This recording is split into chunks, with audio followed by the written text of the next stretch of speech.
Aujourd'hui, j'ai envie de vous parler d'un sujet hyper sensible.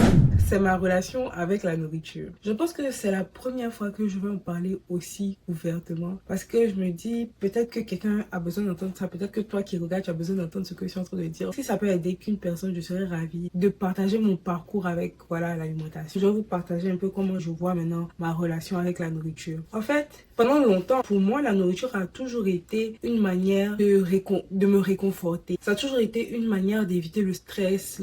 C'est comme si je mange par émotion. Quand je suis contente, je mange. Quand je suis triste, quand je veux camoufler certaines émotions, tu vois. Ça n'a jamais été un moment juste normal, juste pour me nourrir. Pour moi, c'est plus que ça. Pour moi, c'est un plaisir. Pour moi, c'est mon calme. Tu vois, c'est tout pour moi. La nourriture, c'est tout pour moi. Ça a toujours été tout pour moi. Et ça a été très, très difficile de me détacher de cette vision de voir la nourriture, tu vois. En fait, je n'en parle vraiment pas pour faire la morale ou pour te dire, ah, ne fais pas ci, fais ça et tout. Mais c'est juste pour partager mon cheminement. Et si ça peut t'inspirer, pourquoi pas en fait. Si je peux te donner des conseils par rapport à ce que j'ai vécu, ce que je vis, je serais très ravie d'aider au moins, tu vois. Parce que je sais que je suis pas la seule dans cette situation. J'ai beaucoup d'amis, j'ai beaucoup de gens de la famille dans la même situation. Donc, je pense que c'est un sujet que les gens ne parlent pas beaucoup de ça. Donc, je me suis dit, pourquoi pas en parler, tu vois. En fait, je veux montrer qu'on peut trouver de l'équilibre dans la nourriture. On peut avoir une bonne relation avec la nourriture, même si depuis longtemps, on n'a pas pu avoir cette relation-là. Je veux montrer que c'est possible d'arrêter d'avoir une relation toxique avec la nourriture ou de manger de manière mal, tu vois, ou de manger par émotion. Dans cette vidéo, je vais t'expliquer comment tout a commencé, ce que j'ai vécu et comment aujourd'hui je vois les choses assez différemment. Et je pense que c'est la dernière vidéo ou la vidéo d'avant, j'avais expliqué que quand j'étais petite, j'étais complexée parce que j'avais tendance à me comparer aux autres par rapport à mon physique et tout. Et c'est quelque chose qui me frustrait. J'étais vraiment complexée par ça. Donc, moi, ce que je comprenais, c'est que pour maigrir, il faut faire un régime. En tout cas, de mon little understanding, de mon little understanding, j'avais compris que pour maigrir, fallait que je fasse un régime. Fallait que je mange comme un mouton. J'ai la salade à tout bout de champ. Donc, c'est comme ça que ça s'est passé. J'ai fait ce que je comprenais. J'ai fait ce qu'on m'a dit de faire. Je mangeais de la salade. Ça fait que quand, par exemple, on me frustrait, quand j'étais frustrée, quand j'étais complexée, quand à l'école, on se moquait de mon poids, quand je rentrais, je me disais, aujourd'hui, je vais commencer mon régime. Régime strict. Salade, œufs, et tu manges une fois par jour. Et souvent même, je faisais les challenges. Vous voyez, des lamas fâchés. Je sais pas si vous connaissez ces chaînes-là. Ces chaînes-là m'ont traumatisée. Parce que ça te disait, ah, une orange avec un œuf les matins. Après, à 16h, tu dois boire un thé au citron et tu dois attendre le lendemain. Donc, ça fait que j'ai développé un eating disorder avec tout ça, en fait. Parce que je voulais tellement changer rapidement que je me disais que si je ne mangeais pas, ou bien si je mangeais de la salade, ou que je mangeais extrêmement peu, j'allais maigrir. Grosse blague. C'est pas ça qui est arrivé. Ce qui est arrivé, c'est que quand je mangeais pas, j'avais faim, j'allais tenir un jour, 2 jours. Après, j'allais binge eat. Genre, j'allais manger ça. Vous voyez, j'allais me cacher, j'allais manger tout ce que je voulais. En fait, c'est normal parce que je me suis trop privée de la nourriture. Donc, ça fait que quand j'abandonne, je mange 2 fois plus. Et quand je réussis, je reprenais le double, le triple. Parce que c'est pas une manière de perdre du poids. Et donc, ça fait que c'est comme ça que je mangeais. Et aussi, il y avait le fait que quand j'étais plus petite,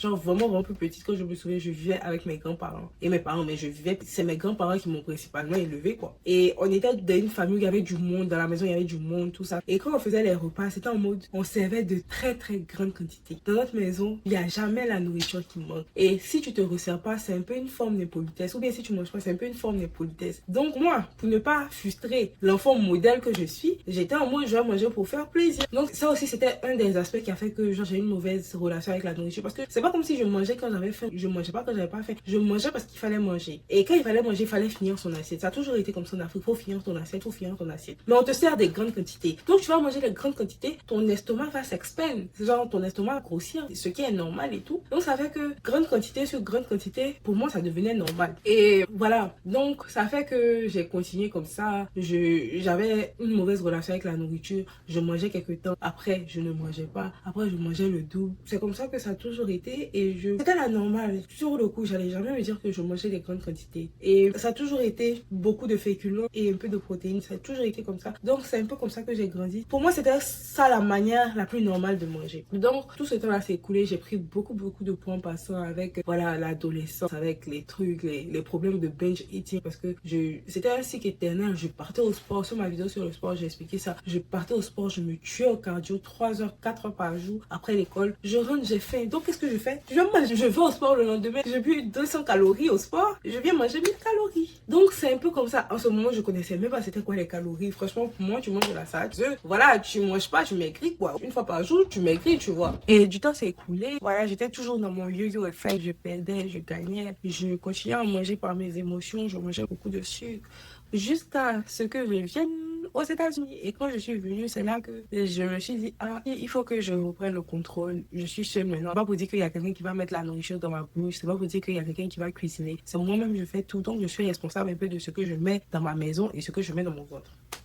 Donc, c'est là que j'ai recommencé à me former, tout ça. Et il y a des gens qui m'ont expliqué c'est quoi un déficit calorique. Voilà, c'est quoi l'alimentation. Et j'ai commencé à me former un peu. Je faisais les déficits caloriques, je perdais. Après, je lâchais, évidemment. Je lâchais, je reprenais le poids, je faisais le déficit, je lâchais, je reprenais. Ça a toujours continué un yo-yo effect. Mais cette fois-ci, je savais à peu près ce qu'il fallait faire parce que je connaissais un peu qu'est-ce qui était le déficit calorique. Pour ceux qui ne savent pas, le déficit calorique, c'est de consommer moins de calories que tu n'en brûles par jour. Et le surplus, c'est de manger plus de calories que tu n'en brûles par jour. Donc, moi, j'avais fait mes calculs, tout ça. Je mangeais un certain nombre de calories. Mais je voulais préciser que je m'en foutais de la qualité de la nourriture. Moi, tout ce qui m'intéressait, c'est est-ce que c'est low calorie? Est-ce que derrière, est-ce qu'il n'y a pas beaucoup de calories dedans? Mais ce que je ne savais pas, que j'ai découvert maintenant, c'est que les calories, c'est pas tout. Les calories, ça fait pas tout. C'est pas la science infuse parce qu'on est des humains où on fonctionne avec des hormones. Et tant que tu n'as pas maîtrisé ça, tu ne pourras pas perdre du poids en fait. Tu pourras perdre du poids, mais tu vas toujours reprendre, ça sera toujours. Donc, ça fait que je continue à faire mon déficit et après, je suis tombée sur Adi Abiu. Je sais pas comment prononcer son nom. Je vais mettre cette vidéo quelque part ici si vous voulez aller regarder. Mais c'est lui qui m'a fait comprendre que les calories, c'est pas tout en fait. Les calories, c'est pas le truc qui va te faire maigrir à 100% si tu ne regardes pas la qualité de ce que tu manges. Donc, à un moment, je me suis posé la question, je me suis dit, est-ce que ce que je mange, c'est vraiment de la nourriture? Et maintenant, au lieu de partir au supermarché, de toujours regarder les calories avant de manger quelque chose, j'essaie de regarder de quoi c'est fait, j'essaie de regarder les ingrédients. Maintenant, j'ai vu que depuis que je fais ça, je suis traumatisée. Quand je vous dis je suis traumatisée, parce que la plupart des trucs qu'on voit ici, aux États-Unis spécifiquement, sont modifiés et à des extrêmes. Comment ça, du pain? Il y a une liste de 25 ingrédients pour faire du pain. Et quand tu regardes ces ingrédients-là, ça fait peur, tu vois. Et j'ai commencé à me renseigner sur tout ce qui est nutrition, alimentation. Au-delà même de maigrir ou d'être en déficit calorique, j'ai essayé de manger de la nourriture que Dieu a créée, quoi. Que ce soit des légumes, des fruits, de la viande, mais des nourritures à un ingrédient, pas des nourritures transformées qui sont faites dans un laboratoire et tout. Et je pense que c'était le truc qui m'a le plus aidé. J'ai commencé à limiter le sucre. Et moi, je pense qu'on ne pourra jamais se dire que on va être comme avant, on va manger la nourriture saine à 100%. Mais je me dis 80% du temps, que tu veux le maigrir ou pas, pour la santé, je pense que c'est important de manger de la nourriture réelle et de ne pas baser son alimentation sur de la nourriture transformée juste parce que les calories sont appropriées. Ça sert à rien. Et pour ta santé, pour tes hormones, pour le fonctionnement de ton cerveau, c'est important de manger la nourriture. En fait, l'industrie même de la nourriture, c'est une industrie qui est évaluée à des milliards de dollars, des milliards et des milliards. Donc, qu'est-ce qu'ils veulent faire? Ils veulent mettre des produits dans la nourriture qui te rendront addictif, qui vont faire que tu vas consommer encore plus et encore plus. Et ça va faire qu'ils vont avoir beaucoup d'argent. Donc, j'ai commencé à me renseigner sur ça. Je me suis dit, il faut vraiment que j'essaie de manger de la nourriture naturelle, tu vois, de la nourriture qui n'a pas été transformée, qui n'est pas passée par un laboratoire, de la nourriture sans sucre. Et c'est ça qui m'a permis, plus le déficit calorique. Et ça m'a permis de perdre beaucoup de poids. J'ai perdu à peu près 25 kilos parce que j'ai arrêté de me mettre la pression. J'ai commencé à et j'ai vu que mes quantités que je mangeais étaient astronomiques. Et j'étais en mode, waouh, tu mangeais tout ça? Donc maintenant, j'ai essayé de contrôler un peu plus mes quantités, mais not starve. Genre, je peux manger une grosse assiette, tu vois. Mais faut pas que cette grosse assiette-là va être des aliments gras, huileux, tu vois. Donc, j'ai essayé de m'améliorer par rapport à ça. Et aussi, fun fact, depuis que j'ai commencé à faire, il faut savoir que les 25 kilos, j'ai perdu la majorité avant d'aller en été à Abidjan. Et vu que c'est moi qui cuisine, et la plupart du temps ici, c'est moi qui cuisine pour moi. Genre, 90% du temps, moi, je ne mange pas dehors. C'est rare que je mange dehors, pas si je vais au restaurant, ou bien que je suis vraiment fatiguée que j'achète la nourriture dehors. Sinon, la plupart du temps, je mange à la maison. Donc, ça fait que j'ai été habituée à faire mes nourritures moi-même, à faire des trucs. Et quand je suis allée à Abidjan, je cuisinais pas. Sincèrement, je cuisine pas. Je pense que j'aurais dû. Mais fuck go était dans la vie active. Tout ça, c'était les vacances. Je vais pas cuisiner en vacances. Il y a quoi? Donc, quand je partais et je voyais les sauces, parce que je fais des sauces ici. Voilà, je cuisine africain la plupart du temps, mais je pense que je mange l'africain. Je mange beaucoup africain. Mais le truc, c'est que je mange pas beaucoup d'huile. Genre, je mets pas beaucoup d'huile dedans. Je mets pas beaucoup de sel dedans et tout. Et quand je réfléchis, je suis en mode, donc c'est ce que je mangeais avant. C'est normal que je me plains, même si ça là, je pourrais pendant 2 jours non-stop, j'allais pas maigrir, tu vois. Mais je pense que c'est le manque de connaissances et d'informations qui a fait que je suis restée là, j'ai tourné en rond. Je me disais que je faisais les choses bien et ça me frustrait. Et là, maintenant, je sais à peu près, je n'ai pas de diplôme en nutrition et tout, mais je sais à peu près comment le corps fonctionne, je sais, voilà, je connais un peu les bases et ça fait que je sais à peu près quoi manger, je sais qu'est-ce qui est bon, je sais qu'est-ce qui est mauvais pour mon corps, je sais quel type de nourriture nourrit quel type de bactéries dans le corps, quelles sont les mauvaises et les bonnes bactéries, quels sont les types d'hormones qui t'aident à maigrir ou à grossir. Voilà quoi, je me suis renseignée sur la plupart des choses et j'ai diminué beaucoup les féculents. On m'a dit, non, les carbs, ça fait pas grossir. Les carbs, quand je dis carbs, c'est féculents, quoi. Les féculents, c'est une partie de la nourriture, tout ça, tout ça. C'est Dieu qui a créé, par exemple, les pommes de terre, tout ça. C'est Dieu qui a créé, il faut que tu manges, même si tu veux maigrir. J'ai une question pour vous. Vous qui dites ça à chaque fois. Vous croyez pas qu'il y a des choses que Dieu a créées et les gens ne mangent pas? Il y a des nourritures que Dieu a créées, mais qui sont pas bonnes pour certaines personnes. Vous croyez pas ça? Vous voyez, il y a des champignons. Il y a des champignons qui sont toxiques. Il y a des champignons qui tuent. C'est Dieu qui les a créés. Et ça veut pas dire que forcément, ça doit rentrer dans notre corps, tu vois. Dieu a créé quoi? Les plantes qu'on dit que c'est illégal et tout là, ça sort de la terre, mais ça veut pas dire qu'il faut qu'on fume à tout bout de champ, quoi. Genre, moi, je crois pas que c'est parce que, genre, c'est issu de terre et que c'est naturel que ça veut dire que forcément c'est bon pour toi et tout. Ça peut être bon pour toi, mais ça ne peut être bon pour la phase dans laquelle tu es. Par exemple, moi, je sais que les féculents, ça me crée beaucoup de rétention d'eau et en même temps, ça spike mon insuline. Ça fait que mon insuline grimpe, tu vois. Et quand ton insuline grimpe, ça t'empêche de perdre du poids parce que ça dit à ton corps de stocker de la graisse. Donc, si c'est comme ça, je me dis, ok, je diminue et sincèrement, pour moi, je pars pour moi, j'ai pas besoin que quelqu'un vienne me dire que non, ça marche pas et tout. C'est la seule chose qui marche pour moi. Je vous dis, calories déficit plus réduction de féculents, c'est la seule chose qui a marché pour moi. Calories déficit seul, ça me faisait maigrir, mais juste après, je reprenais le poids parce que mon corps refusait de brûler la graisse. Je sais pas si vous comprenez, mon corps, avec tout ce que je mettais, ça disait,